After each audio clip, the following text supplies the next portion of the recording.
This is episode number 6 for the podcast Sheep and Goat Topics, and I am Dr. Mike Neary, Extension Small Ruminant Specialist, Purdue University. It's worm season for sheep and goat producers, and the topic of this podcast episode is using combinations of deworming drugs to treat for internal parasites. This strategy, used properly, can delay resistance of the parasites to anthelmintics and can increase the kill rate of the existing worms that infect sheep or goats. The latest recommendations from the American Consortium for Small Ruminant Parasite Control is to use a combination of active anthelmintics to control internal parasites in sheep and goats. As an aside, Google the website hosted by the consortium for a wealth of information on parasite control. Another excellent resource is the website from the Worm Boss group out of Australia. Actually, this is not a new concept, as combination drenches have been used in Australia and other countries for many years. There are actually products available in most major sheep-producing countries that allow the use of a single drench that contains multiple deworming drugs with a single treatment. We don't have that available in the U.S., so when using combination drenches in the United States, we have to adapt by giving deworming drenches from different classes concurrently. This means a full dose of drug A, followed by a full dose of drug B, and finally a full dose of drug C. Why is using a combination of drugs advantageous when drenching for internal parasites in sheep and goats?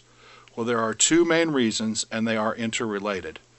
First, the use of multiple drugs from different classes of anthelmintics has the potential to markedly delay or prevent resistance by parasites to the drugs. Secondly, the use of multiple drugs from different classes is more effective in killing a higher number of parasites, which leads to more productive animals. So let's work through a very simplified example. We have 3 drugs available from 3 different classes. Drug A has a kill rate of 90%. Drug B has a kill rate of 80%.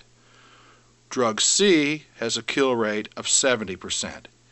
If, for this simple example, we keep the numbers simple and rounded, and we estimate we have a population of 1,000 worms in a sheep or goat, and drug A has an effectiveness of 90%, that means when given, drug A will kill 900 of these 1,000 worms.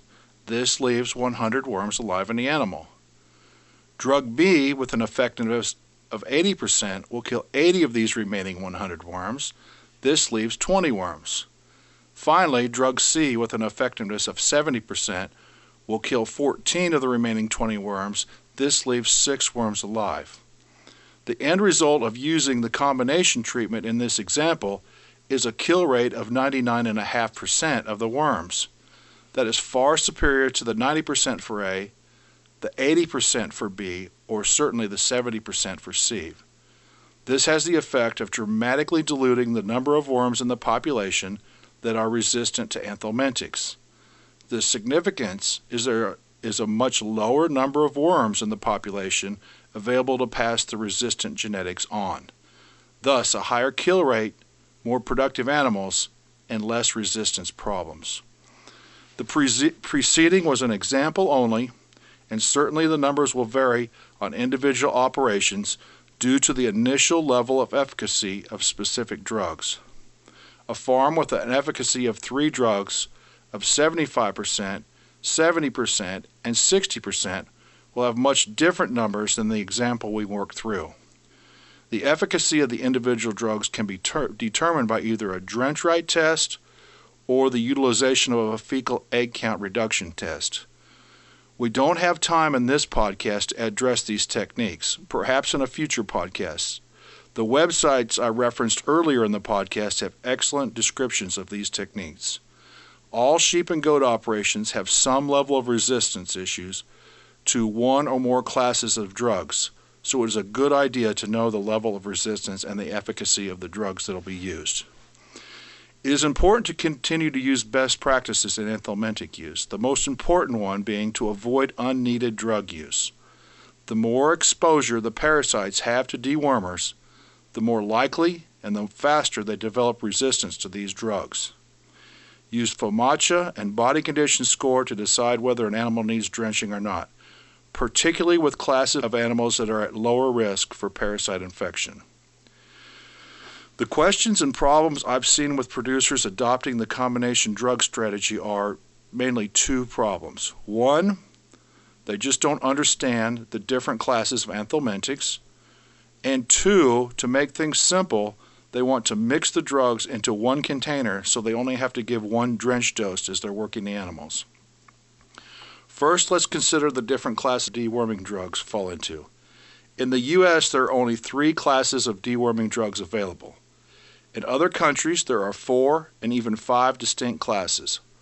Hopefully, we get the newest drugs that are available on the international market fairly soon. In the broadest classification, all drugs in the United States fall into one of the 3 classes. One class is the benzimidols, also known as the white drenches.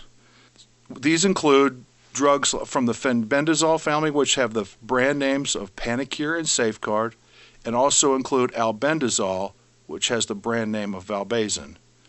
The second classification of deworming drugs is the imidazoles, and the most common drug that sheep and goat producers use from this class is levamisole, or generally the brand name Prohibit. And thirdly, the last group of drugs used is called the macrocyclic lactones, and this includes common drugs like ivermectin, generic versions of ivomec, moxidectin, which is the brand name is Cydectin.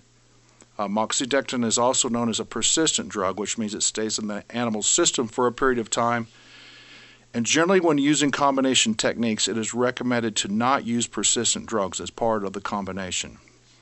So when using combination drug treatments, use 3 drugs from 3 different classes. For instance, a treatment with ivomec, Prohibit, and Valbazin satisfies this. A combination of Valbazin and Panacur is using 2 drugs from the same class and won't give the effect we're looking for. Pay attention to the actual drug classification and not the brand name. The second issue is mixing drugs.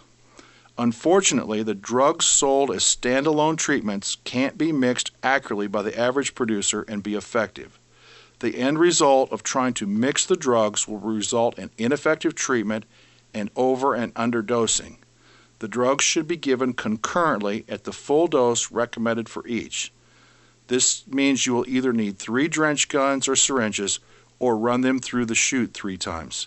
This is probably the biggest drawback to using combination drug strategies in the U.S. without specific combination drugs designed for a single dose. As far as withdrawal times, use the withdrawal time for the drug with the longest withdrawal time on the label. So in summary, using combination drenches can delay worm resistance to anthelmintics for many years. Using combination drenches leads to a higher kill rate for worms. Knowing the initial efficacy of each dewormer is beneficial. 2 drugs are better than 1, 3 drugs are best. Make sure you use dewormers from different classes. Use short-acting drugs and avoid persistent dewormers when using this strategy. Don't mix the dewormers in a common vessel. Give full dose of each concurrently. And lastly, use selective treatment, a combination of FOMACHA and body condition scoring. Thank you for listening to this episode of Sheep and Goat Topics. If you found it useful, please subscribe to the podcast, rate the podcast, and tell your friends.